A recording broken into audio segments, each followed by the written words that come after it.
అనూహ్యమైనది ఏం కాదు. మనం చాలా రోజుల నుంచి మాట్లాడుకుంటున్నాం. ఇజ్రాయెల్ ఇరాన్ల మధ్యన యుద్ధం జరగబోతోందని. అదే ఆరంభమైపోయింది.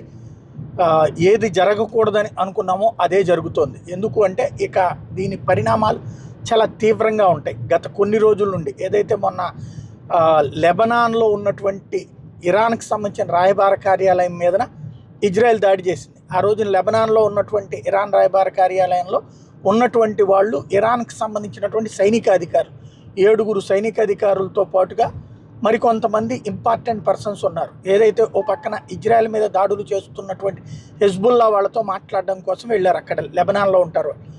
ఆ సందర్భంలో వాళ్ళని అటాక్ చేసింది ఇజ్రాయెల్. ఆ అటాక్లో తీవ్రమైనటువంటి పరిస్థితి చోటు చేసుకుంది. అందులో భాగంగా జరిగినటువంటి ఘటనే అత్యంత ప్రమాదకరమైనటువంటి ఇన్సిడెంట్. దాడి, 7 చనిపోవడం, మొత్తం 7